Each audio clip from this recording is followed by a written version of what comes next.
সুপ্রিয় শিক্ষার্থী, আজকে আমরা চলতরিত অধ্যায়ের পাঠ 7 আলোচনা করব। আজকে আমরা চলতরিতের একটা গুরুত্বপূর্ণ সূত্র নিয়ে আলোচনা করব, সেটি হলো কারশফের সূত্র। কোথাও কারশফ বলা হয়েছে, কোথাও কিরশফ বলা হয়েছে। আমরা এর আগে শীত তরিত অধ্যায়ে লেসন 14-তে গস ল নিয়ে আলোচনা করেছি। সেখানে উচ্চারণগত তারতম্যের বিষয়টি আলোচনা করেছি, গস না গাউস। এখানেও একটু উচ্চারণগত তারতম্য হয়, কোথাও কিরশফ বলা হয়েছে, কোথাও কারশফ। তো কারশফ না কিরশফ সেটা মূল কথা নয়, তিনি যে সূত্র দিয়েছেন সেটি গুরুত্বপূর্ণ বিষয়। তো আমরা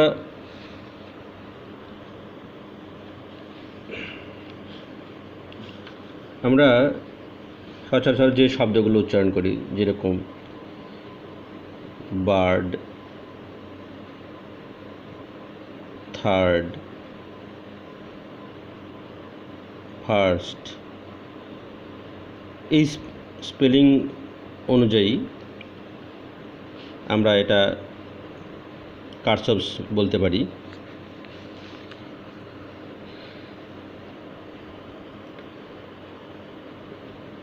গুগল প্লে প্রোনাউন্সিয়েশনে গেলেও আমরা কারশফসি উচ্চারণটা পাব। তো আমরা দেখি সূত্রটা কি। আমরা এর আগের লেসনে কোষের সমবায় দেখিয়েছিলাম। 3টি কোষ সমান্তরালে যুক্ত থাকলে তড়িৎ প্রবাহের হিসাবগুলো দেখেছিলাম। 3টি কোষ থেকে তড়িৎ প্রবাহিত হচ্ছে, হয়ে এখানে একটি প্রবাহ হয়ে বের হয়ে যাচ্ছে। আমরা ইচ্ছা করলে বর্তনীতে আরও একটি রোধ যুক্ত করতে পারতাম। যদি আমরা এইভাবে আরও একটি রোধ যুক্ত করি,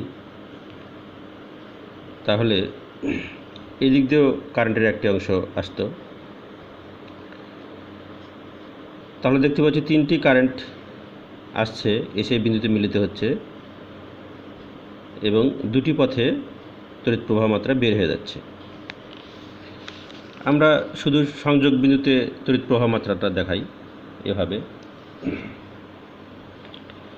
3টি পথে তড়িৎ প্রবাহ মাত্রা আসছে এবং 2টি পথে বের হয়ে যাচ্ছে। ধরি এটি I1, I2, I3, I4, I5। তো I1, I2, I3 কারেন্ট আসছে এবং I4, I5 বের হয়ে যাচ্ছে। যে কারেন্টগুলো আসছে এই বিন্দুতে বা এই জাংশনে, এই কারেন্টগুলোকে আমরা যদি ধনাত্মক বিবেচনায় নিই, তাহলে যে কারেন্ট বের হয়ে যাচ্ছে I4 এবং I5, সেটাকে আমরা ঋণাত্মক বিবেচনা করব। তাহলে এই জাংশনে এই কারেন্টগুলোর বীজগাণিতিক যোগফল 0 হবে। Algebraic some of current at a junction is 0। এটি হলো কারশফের প্রথম সূত্র বা জংশন উপপাদ্য। তাহলে এটাকে আমরা এইভাবে লিখতে পারি, I1 plus I2 plus I3 plus minus I4 plus minus I5 equal to 0। যেহেতু I4 এবং I5 কারেন্ট দুটি বের হয়ে যাচ্ছে, অতএব এই দুটি কারেন্টকে আমরা নেগেটিভ ধরলাম। অতএব আমরা এটাকে লিখতে পারি I1 plus I2 plus I3 minus I4 minus I5 equal to 0, বা I1 plus I2 plus I3 equal to I4 plus I5। অর্থাৎ এই 3টি পথে যে পরিমাণ কারেন্ট এই জাংশনে আসছে, এই 2টি পথে ঠিক সেই পরিমাণ কারেন্ট বের হয়ে যাচ্ছে। অর্থাৎ এই জাংশনে কোনো প্রকার চার্জ জমা হবে না। যদি কিছু কম কারেন্ট বের হয়ে যেত, তাহলে এখানে কিছু ইলেকট্রন জমা থাকত এবং সময় সাপেক্ষে এখানে অসংখ্য ইলেকট্রন জমা হয়ে যেত। এটা সম্ভব নয়। আবার যা কারেন্ট আসছে তার চেয়ে যদি বেশি কারেন্ট বের হয়ে যেত, তাহলে ধীরে ধীরে এখানে অনেক চার্জের ঘাটতি পড়ে যেত, অনেক ইলেকট্রন ঘাটতি পড়ে যেত। এটা সম্ভব নয়। অর্থাৎ এই বিন্দুতে যে পরিমাণ তড়িৎ প্রবাহ মাত্রা আসবে ঠিক সেই পরিমাণ তড়িৎ প্রবাহ মাত্রা বের হয়ে যাবে, বা যে পরিমাণ চার্জ আসবে সেই পরিমাণ চার্জ বের হয়ে যাবে। অর্থাৎ আমরা কারশফের প্রথম সূত্রটাকে চার্জের সংরক্ষণ নীতি হিসেবে দেখতে পারি। এখানে চার্জের সংরক্ষণ নীতি মেনে চলে। এরপর আমরা কারশফের দ্বিতীয় সূত্র বা লুপ উপপাদ্য নিয়ে আলোচনা করব। প্রথমে একটা আমরা সরল বর্তনীর কথা বিবেচনা করি। এটি একটি কোষের অভ্যন্তরীণ রোধ আর, এটি বহিরোধ, এটা আই প্রবাহ চলছে। কোষ শক্তি সরবরাহ করছে আর এই রোধ সেই শক্তি শোষণ করছে। ধরি একটি বৈদ্যুতিক বাল্বের ফিলামেন্ট, এটি বৈদ্যুতিক বাল্ব জ্বলছে এই কোষের তড়িৎ প্রবাহের ফলে। তারা কোষ তড়িৎ শক্তি সরবরাহ করছে আর বৈদ্যুতিক বাল্বটি সেই শক্তি গ্রহণ করছে। আমরা এই রোধের দুই প্রান্তের বিভব পার্থক্য যদি ভি হয়ে থাকে, তাহলে এর মধ্যে প্রবাহ মাত্রা যদি আই হয়ে থাকে, তাহলে ভি ইকুয়াল টু কি? আই আর। বিভব পার্থক্য হলো 1 কুলম্ব চার্জ রোধের এক প্রান্ত থেকে আর এক প্রান্তে নিয়ে যেতে যে পরিমাণ কাজ করতে হয়, অর্থাৎ যে পরিমাণ শক্তি ব্যয় হয়, সেটি হলো এই রোধের দুই প্রান্তের বিভব পার্থক্য। তো এই শক্তি ব্যয় দুটি জায়গায় হচ্ছে, বহিরোধে একটা হচ্ছে এবং কোষের অভ্যন্তরীণ রোধেও বিদ্যুৎ প্রবাহের সময় শক্তি ব্যয় হচ্ছে। সেটা যদি বলি আমরা ভি প্রাইম বলি আই আর। এই যে দুটি শক্তি ব্যয় হচ্ছে, সেই শক্তি পাচ্ছে কোত্থেকে? কোষ থেকে পাচ্ছে। তাহলে 1 কুলম্ব চার্জ স্থানান্তরে এখানে এই পরিমাণ শক্তি ব্যয় হবে, কোষের অভ্যন্তরীণ রোধে এই পরিমাণ শক্তি ব্যয় হবে। তাহলে এই 1 কুলম্ব চার্জ স্থানান্তরে এই পরিমাণ শক্তি সরবরাহ করছে কোষ, যেটি কোষের তড়িৎচলার শক্তি। তাহলে কোষ শক্তি সরবরাহ করছে, সেটা যদি আমরা ধনাত্মক ধরি, তাহলে রোধগুলো যে শক্তি নিচ্ছে সেটাতে আমরা ঋণাত্মক হিসেবে বিবেচনা করব।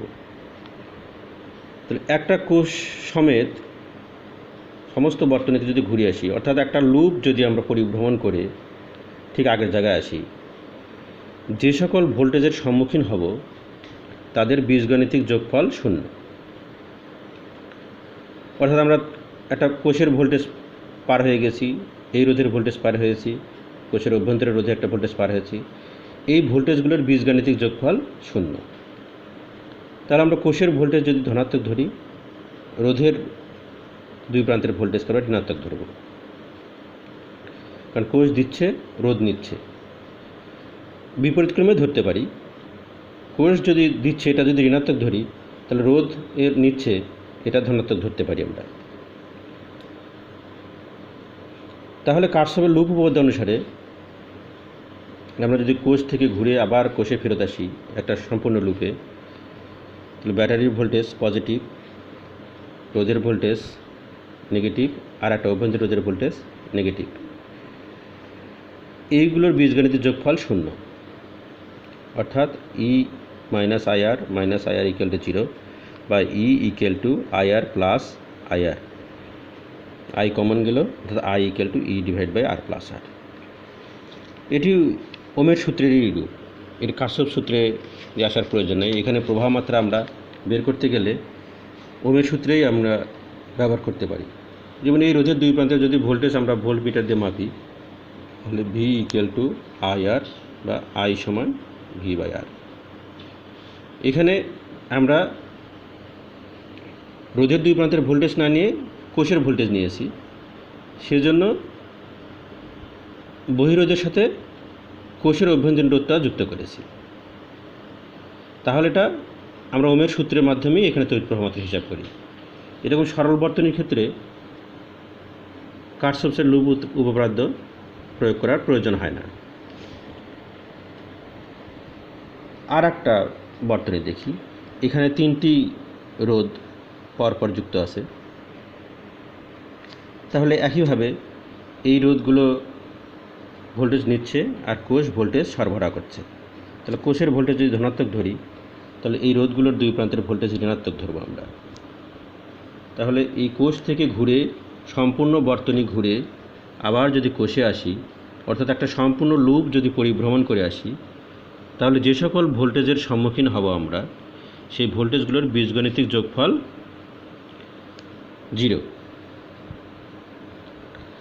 অর্থাৎ E plus minus IR1 minus plus minus IR2 plus minus IR3 plus minus IR equal to 0।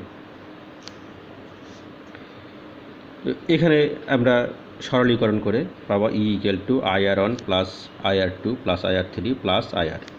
I common যায়, এতটুকু হলো কোষের এই বর্তনীর তুল্য রোধ, এই তিনটি রোধের সমতুল্য রোধ, শ্রেণী সমবায়ের সমতুল্য রোধ। অতএব এটিকে লিখতে পারি RS প্লাস R বা I equal to E divide by RS plus R। এটিও এই আগের সমীকরণের রূপটাই দাঁড়ানো। আসলে এখানে এই তিনটি রোধ আমরা দেখাচ্ছি, তিনটি রোধ মূলত একটি একক রোধ হিসেবেই এখানে আমরা দেখাতে পারি RS হিসাবে শ্রেণী সমবায়। তাহলে বর্তনীটা আমরা পূর্বের বর্তনীর মতোই হচ্ছে একটা সরল বর্তনী। তাহলে এখানেও ওমের সূত্র প্রয়োগ করে আমরা তড়িৎ প্রবাহ মাত্রা বের করতে পারি। এখানে যদি আমরা বিভব পার্থক্যটা মাপি তাহলে V ইকুয়াল টু IR, অর্থাৎ I সমান V ডিভাইড বাই R। আর বলতে এখানে RS। তাহলে তুল্যরোধটা নির্ণয় করে আমরা এই কোষের দুই প্রান্তের বহি বিভব পার্থক্য বা বহি ভোল্টেজ মেপে V ডিভাইড বাই R করে আমরা কারেন্ট পেতে পারি। এখানে প্রত্যেকটা রোধে একই কারেন্ট যাবে যেহেতু শ্রেণী সমবায় আছে। তাহলে এখানে আমরা কারশফের সূত্র ব্যবহার না করে জাস্ট ওমের সূত্র ব্যবহার করেও তড়িৎ প্রবাহ মাত্রা নির্ণয় করতে পারি, কারণ এটি একটি সরল বর্তনী। সরল বর্তনী হলো যেখানে সবগুলো রোধকে একটি একক রোধ হিসেবে, যখন কোনো বর্তনীতে সবগুলো রোধকে একটা একক রোধ হিসেবে ব্যবহার করা যাবে তখন সেটি সমতুল্য সরল বর্তনী এবং একটি সেখানে মূল প্রবাহ পাওয়া যাবে। আমরা আরেকটি বর্তনী দেখি। এখানে দুটি রোধ সমান্তরালে যুক্ত আছে, তাহলে এই কোষ থেকে প্রবাহ মাত্রা বের হয়ে দুটি ভাগে ভাগ হয়ে যাবে, একটা I1 একটা I2। এই দুটি কারেন্ট মিলে আবার মূল কারেন্ট হয়ে ফেরত আসবে। তাহলে এটাকে আমরা দুটি লুপ হিসেবে দেখতে পারি। একটা E থেকে A হয়ে R1 হয়ে B হয়ে আবার ইতে, আর একটা হলো E থেকে A হয়ে R2 হয়ে B হয়ে আবার ইতে। তাহলে প্রথমে আমরা E A R1 B E এই লুপের কথা বিবেচনা করি। তাহলে এই লুপে আমাদের E ভোল্টেজ সাপ্লাই দিচ্ছে আর এই R1 রোধ ভোল্টেজ নিচ্ছে এবং অভ্যন্তরীণ রোধ নিচ্ছে। R1 রোধের মধ্যে কারেন্ট I1 এবং মূল কারেন্ট I। মূল কারেন্টটা এখানে মূল কারেন্ট I। তাহলে আমাদের এই ভোল্টেজ এবং অভ্যন্তরীণ রোধের ভোল্টেজের বীজগাণিতিক যোগফল 0। যেহেতু E ভোল্টেজ দিচ্ছে, এটা যদি আমরা প্লাস ধরি তাহলে এই রোধের এগেনস্টে ভোল্টেজ আমরা ধরব ঋণাত্মক, অর্থাৎ E minus IR1 minus IR equal to 0 বা E equal to I1 R1 plus IR। একইভাবে যদি আমরা এই লুপে আসি E A R2 B E, এই লুপে যদি আসি তাহলে এই ক্ষেত্রে লিখতে পারবো আমরা E minus I2 R2 minus IR equal to 0 বা E equal to I2 R2 plus IR। আমরা এই বিন্দুতে যদি জংশন উপপাদ্য প্রয়োগ করি, অর্থাৎ কারশফের প্রথম সূত্র প্রয়োগ করি, তাহলে এখানে I কারেন্ট আসছে এবং দুটি ভাগে ভাগ হয়ে যাচ্ছে। তাহলে যে কারেন্টটা আসছে সেটা যদি ধনাত্মক ধরি, যে কারেন্ট দুটো বের হয়ে যাচ্ছে তাদেরকে আমরা ঋণাত্মক ধরব। তাহলে আমরা লিখতে পারি এই বিন্দুতে I minus I1 minus I2 equal to 0, অর্থাৎ I equal two I1 plus I2। আমরা ধরি E সমান 6 ভোল্ট, R1 সমান 3 ওম, R2 সমান 6 ওম এবং অভ্যন্তরীণ রোধ R সমান 1 ওম। তাহলে হিসাবটা কেমন হয়?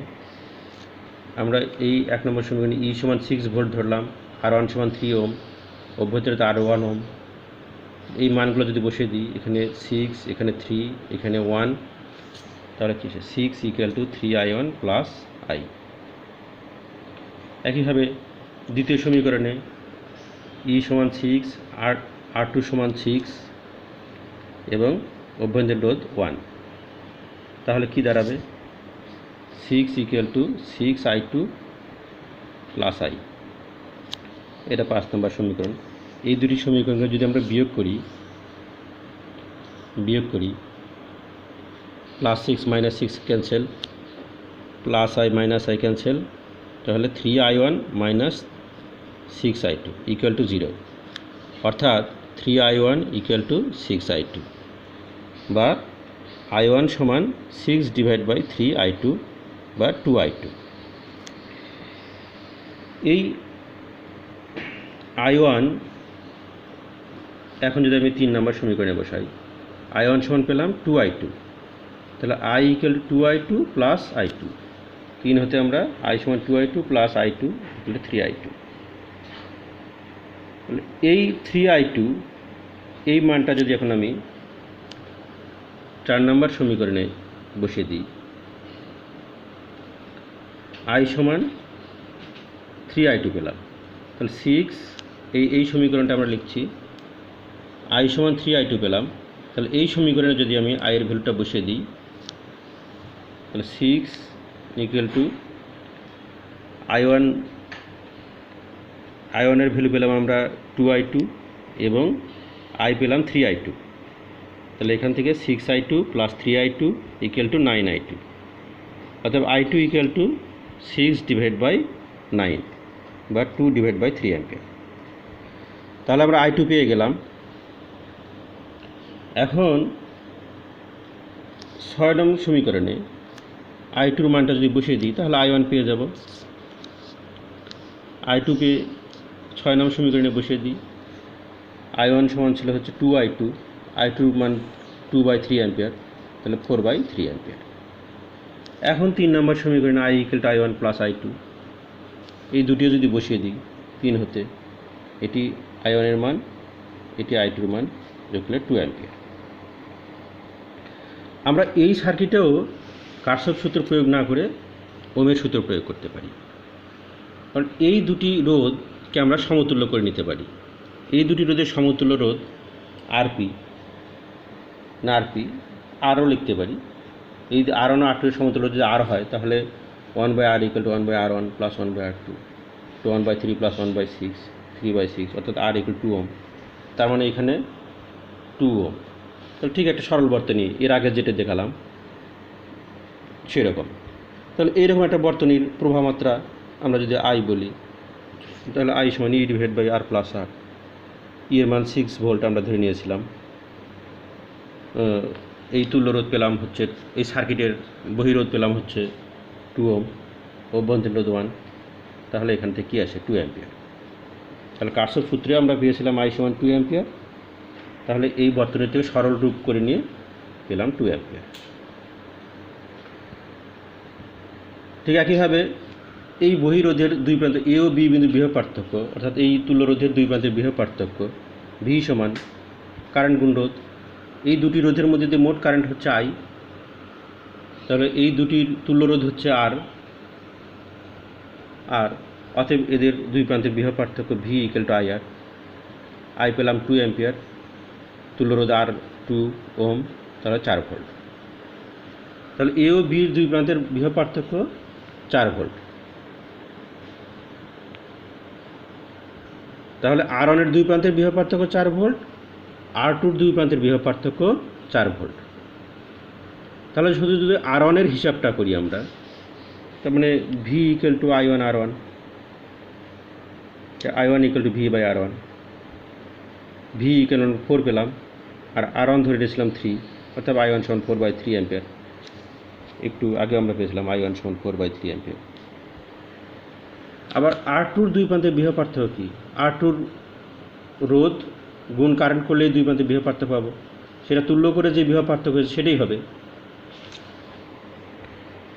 তাহলে V equal to I two R two, অতএব I two equal to V by R two. V পেয়েছি আমরা 4 ভোল্ট, আর টু ধরেছিলাম 6, অতএব 2/3 অ্যাম্পিয়ার। এখানে আমরা আই টু সমান 2/3 অ্যাম্পিয়ার পেয়েছিলাম। তো এখানেও কারশফ সূত্র করা প্রয়োজন নেই, কারণ এটি আমরা দুটি ব্রাঞ্চ দেখালো, এটি একটা সরল বর্তনী, কারণ এই দুটি ব্রাঞ্চকে আমরা একটা একক রোধ হিসাবে দেখাতে পারি। তাহলে যে কোনো সরল বর্তনীতে ওমের সূত্র প্রয়োগ করে প্রবাহ মাত্রাগুলো হিসাব করা যাবে। এখানে যদি দুটি রোধ না হয়, 3টি রোধ হয়, আমরা যদি আরও একটা রোধ দেখাতাম,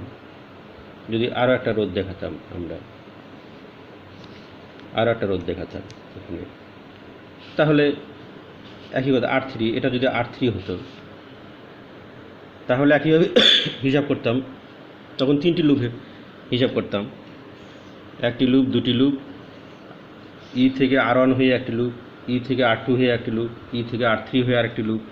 তাহলে 3টি লুপের জন্য 3টি সমীকরণ, আর জাংশনের জন্য একটা সমীকরণ আসতো। জাংশনের জন্য এখান থেকে I3 কারেন্ট হতো, জাংশনের জন্য হতো I equal two I1 plus I2 plus I3। তো এর আগে আমরা মোট কারেন্ট ছিল 3টা, I1 I2। তো এর জন্য দুটি লুপের জন্য 2টি সমীকরণ, জাংশনের জন্য একটি সমীকরণ। এই 3টি সমীকরণ দিয়ে 3টি কারেন্ট বের করেছি, I1 I2। এখন যদি 3টি রোধ হতো, সমান্তরালে থাকতো, তাহলে 4টি সমীকরণ, কারেন্ট 4টি হচ্ছে I1 I2 I3, সেক্ষেত্রে 4টি সমীকরণ করতে হবে। R1 এর জন্য একটি লুপ, R2 এর জন্য একটি লুপ, R3 এর জন্য একটি লুপ এবং একটা জংশন। মানে একটা থাকবে জংশন উপপাদ্য, বাকিগুলো থাকবে লুপ উপপাদ্য। যদি 3টি কারেন্ট হয়, আমাদের মোট সমীকরণ করতে হবে 3টি। যদি 4টি কারেন্ট থাকে, তাহলে মোট সমীকরণ করতে হবে 4টি। একটি থাকবে জংশন দিয়ে, বাকিগুলো থাকবে লুপ দিয়ে। এই সমীকরণগুলো সমাধান করে করে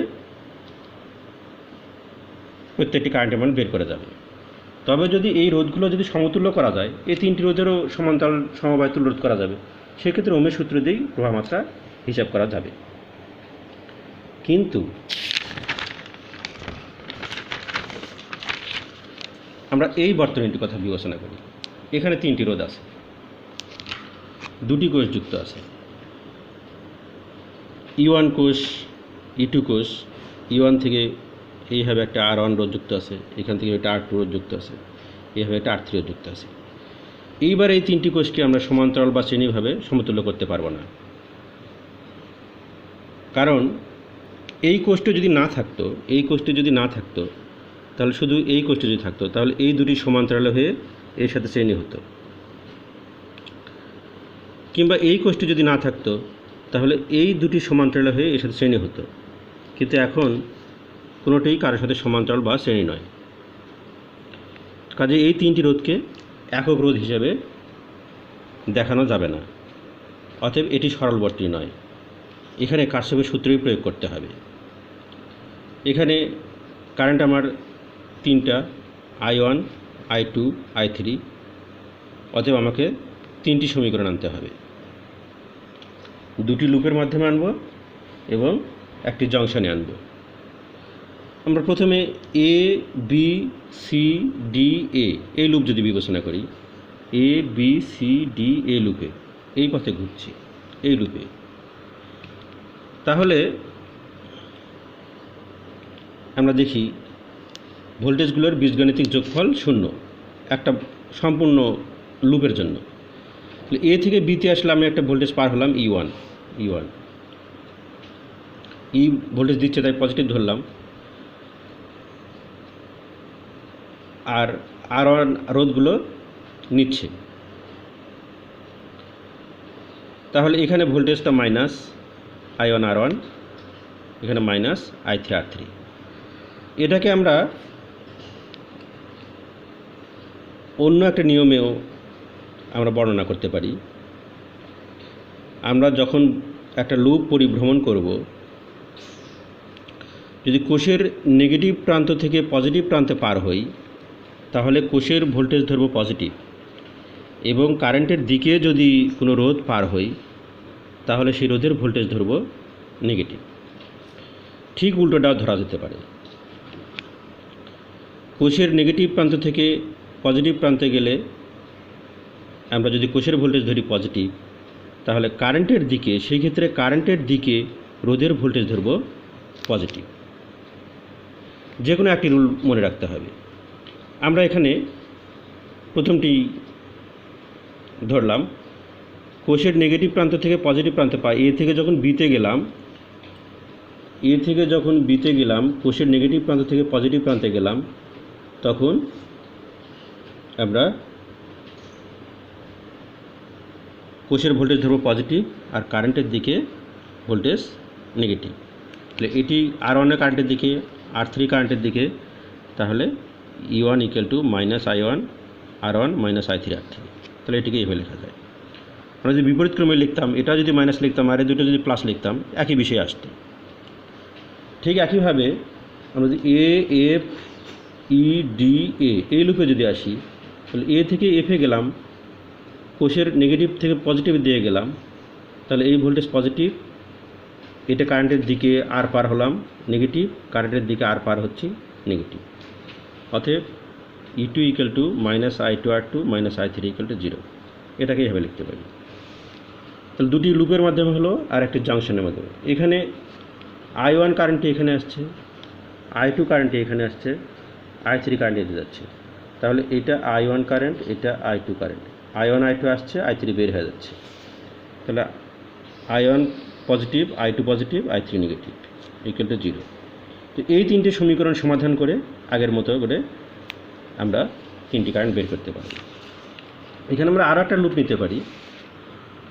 আমরা A B C D E F A এই লুপে আসতে পারি। তাহলে এই লুপে আসলে বলে আমরা কোষের মাইনাস থেকে প্লাসের দিকে গেলাম, কোষের ভোল্টেজ পজিটিভ, এটা কারেন্টের দিকে নেগেটিভ, এটা কারেন্টের বিপরীত দিকে এটা পজিটিভ। আবার এই কোষের পজিটিভ থেকে নেগেটিভ দিকে, তাহলে এটা নেগেটিভ। তাহলে E1 positive, I1 R1 negative, I2 R2 positive, E2 negative. E1 positive, I1 R1 negative, I2 R2 positive, E2 negative equal to 0। তাহলে এটাকে লিখতে পারি E1 minus E2 equal to I1 R1 minus I2 R2। এরকম আরও যদি অনেক থাকে তাহলে এভাবে লিখতে পারি আমরা summation of E equal to summation of IR। অর্থাৎ ব্যাটারিগুলো মোট কত ভোল্টেজ দিচ্ছে তার সমান হচ্ছে রোধগুলো কত ভোল্টেজ নিচ্ছে।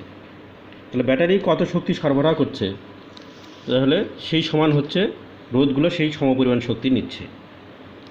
তার মানে এটি হচ্ছে শক্তির সংরক্ষণ নীতি অনুসরণ করছে। এটি কারশফের লুপ উপপাদ্য।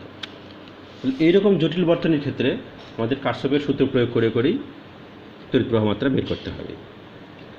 আমরা এর পরের লেসনে আরও কিছু গাণিতিক সমস্যার সমাধানের কৌশল দেখাবো এবং হুইটস্টোন ব্রিজে কীভাবে কারশফের সূত্র প্রয়োগ করা যায় সেটা দেখাবো। আমরা গাণিতিক সমস্যাগুলোর সমাধানের কৌশল দেখালে তোমাদের এই কারশফের সূত্রটার সম্বন্ধে একটা পরিষ্কার ধারণা আসবে। ধন্যবাদ সবাইকে।